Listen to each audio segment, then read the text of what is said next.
यदि मन में कुछ करने का जुनून हो तो मुसीबत खुद राह से हट जाती है। इस साबित कर दिखाया है सीकर के दो युवाओं की जोड़ी ने। लॉकडाउन की वजह से स्कूल, कॉलेज व कोचिंग पर ब्रेक लगा तो सीकर के इन युवाओं ने विद्यार्थियों के लिए मोबाइल ऐप ही बना दिया। इस बीच शिक्षा विभाग ने भी टीवी, रेडियो के जरिए पढ़ाई शुरू कराई, लेकिन कई गांव ढानियों के विद्यार्थियों के पास टीवी व रेडियो नहीं होने की समस्या बन रही थी। इस पर उन्होंने ऐप में बदलाव करते हुए रेडियो व टीवी से भी उसे लिंक कर दिया। अब विद्यार्थी इस ऐप के जरिए ही टीवी में रेडियो के जरिए आसानी से पढ़ाई कर सकते हैं। साथ ही सेवाकर विभाग में टैक्स असिस्टेंट सुरेंद्र कुमार तेतरवाल और राजकीय उच्च प्राथमिक विद्यालय गणेश मोड़ सीकर के प्रधान अध्यापक सुरेश ओला ने ये कमाल कर दिखाया है। फिलहाल गूगल प्ले की जो कम्युनिकेशन कैटेगरी है उसमें ऐप पहले पायदान पर है। इसके अलावा दुनिया के कई देशों के टॉप 10 रैंकिंग में शामिल है। तो यहाँ पर एक अच्छी पहल नजर आई है और इसी को गुड न्यूज़ कहा जाता है, जब विकट हालातों के अंदर भी लोग प्रयास जो है वो लगातार जारी रखते हैं, जंग जारी रखते हैं। चाहे कितनी भी बड़ी समस्या आ जाए लेकिन हार नहीं मानी जाती। उसी को दर्शाती ये एक पूरी खबर। यदि मन में कुछ करने का जुनून हो तो मुसीबत खुद राह से हट जाती है। ये साबित कर दिखाया है सीकर के दो युवाओं की इस जोड़ी ने। लॉकडाउन की वजह से स्कूल, कॉलेज व कोचिंग पर ब्रेक लगा तो सीकर के इन युवाओं ने विद्यार्थियों के लिए मोबाइल ऐप बना दिया।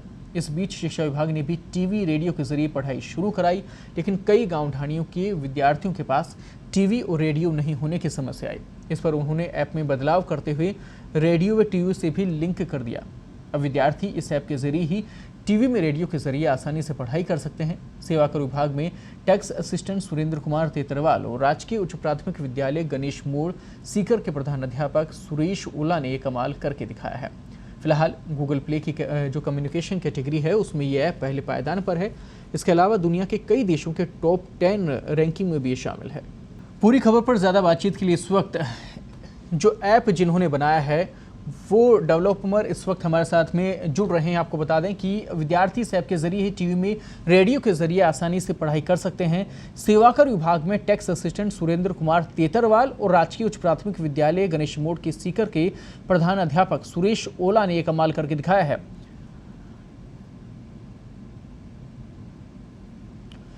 और पूरी खबर पर ज़्यादा बातचीत के लिए सुरेंद्र तेतरवाल इस वक्त जुड़ गए हमारे साथ में, जिन्होंने ये ऐप बनाई। उनके साथ में सहयोग उनके मित्रों ने इस पूरे काम को लेकर किया है। सुरेंद्र जी, बहुत बहुत स्वागत है आपका पत्रिका टीवी पर। धन्यवाद सर। सुरेंद्र जी, एक ऐप आपने बनाई है ऐसी विकट परिस्थिति में जब हालात पढ़ाई को लेकर, शिक्षा को लेकर फिलहाल अच्छे नज़र नहीं आ रहे थे। कैसे इसको लेकर मन में विचार आया, कैसे आप लोगों ने ये कोशिश की, क्या चुनौती इसको लेकर रही? सर, मैंने पहले भी खूब सारे मोबाइल ऐप्स बनाए हैं बच्चों के लिए, पढ़ाई के लिए, हिंदी मीडियम के छात्रों के लिए। तो अभी हमारे पास बहुत सारे छात्र और अध्यापक हैं, वो जुड़े हुए थे। तो उन्होंने लॉकडाउन पीरियड में हमसे फोन पर और दूसरे माध्यम से फीडबैक दिया कि कुछ ऐसा एक हमारे पास होना चाहिए कि जो शिक्षा विभाग, राजस्थान सरकार जो भी प्रोग्राम कर रही है वो हमें एक ऐप के माध्यम से हमको मिल सके। तो सर, उसके बाद ही हमने ये सोचा कि बहुत सारे स्टूडेंट्स हैं, उनके पास आज के टाइम पर रेडियो सेट्स नहीं है, सरकार रेडियो कार्यक्रम जारी कर रही है, तो वो कैसे सीखेंगे बच्चे, उस प्रोग्राम का फायदा कैसे उठा पाएंगे। तो इसलिए हमने इस ऐप का आइडिया सोचा कि चलो एक ऐसा ऐप बनाते हैं कि सरकार की जो भी शिक्षा देने की नीति है सभी बच्चों को रेडियो के द्वारा, तो हम क्यों ना रेडियो प्रोग्राम को मोबाइल ऐप के माध्यम से बच्चों तक पहुंचा पाए। इसको सोचकर हमने ये मोबाइल ऐप बनाया था सर। ये ऐप जो है फिलहाल जो मेरी जानकारी इस वक्त है उसमें दुनिया के कई देशों में टॉप 10 की रैंकिंग में शामिल हो चुका है। तो क्या प्रोसेस इसको लेकर रहा, क्या सहयोग आपको मिला, और सरकार की अगर बात की जाए तो वहां से क्या सहयोग इसको लेकर मिला है, क्या कुछ परिस्थिति रही?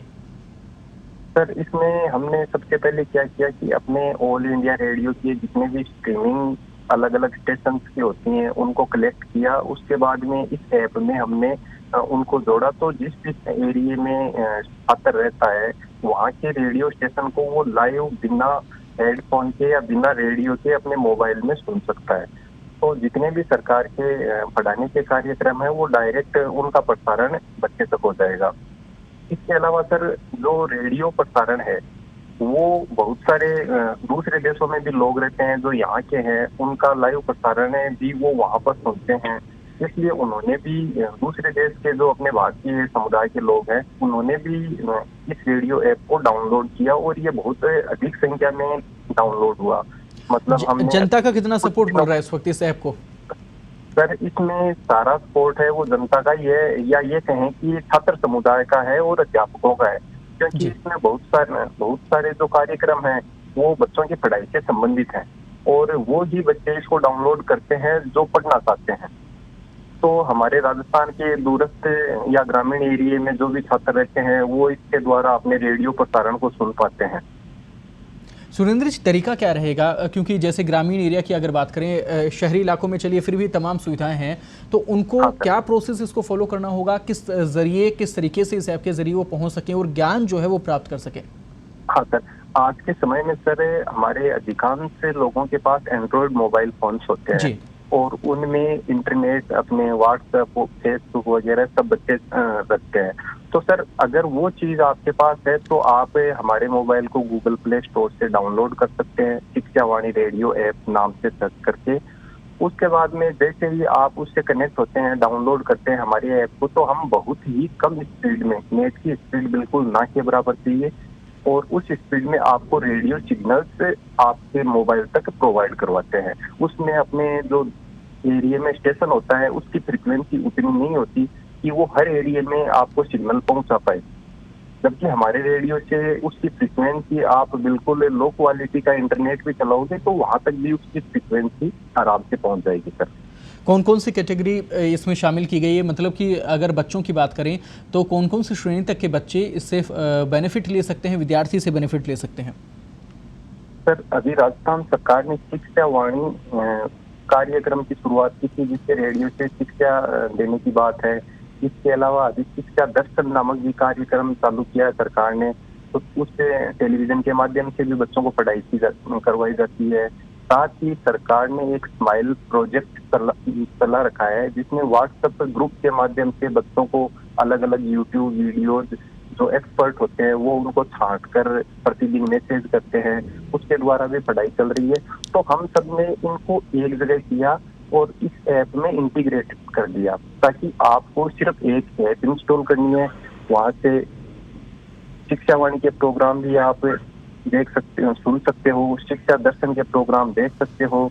इसके अलावा स्माइल प्रोजेक्ट है सरकार का, उसके जितने भी कंटेंट है वो भी आपको अपने मोबाइल में सेव मिलेंगे, तो आप पुराने जो भी कंटेंट है वो भी वहां से एक्सेस कर सकते हो। इसके अलावा हमने जब ऐप को लॉन्च किया तो बहुत सारे प्रतियोगी परीक्षाओं की तैयारी करने वाले छात्रों के हमारे पास फीडबैक आए, इस तरह इस ऐप में हमको भी कुछ फायदा होना चाहिए। तो हमने उन बच्चों के लिए इसमें प्रश्नोत्तरी जोड़ी हैं, विभिन्न जो अलग अलग कैटेगरी हैं, रीट की तैयारी करने वाले हैं, पुलिस की तैयारी करने वाले हैं, या टीचर एग्जाम की तैयारी करने वाले हैं, उन बच्चों के लिए हमने। सुरेंद्र जी, बिल्कुल सोच आपकी अच्छी है, पहल आप लोगों ने की है और वो पहल साकार भी अब हो रही है। बहुत बहुत धन्यवाद आपका। विद्यार्थियों के लिए आपने सोच रखी और इस प्रकार के जो ऐप हैं वो लगातार बनने चाहिए, इस प्रकार के जो डेवलपमेंट है वो होने चाहिए। पत्रिका टीवी से जुड़ने के लिए बहुत बहुत धन्यवाद आपका।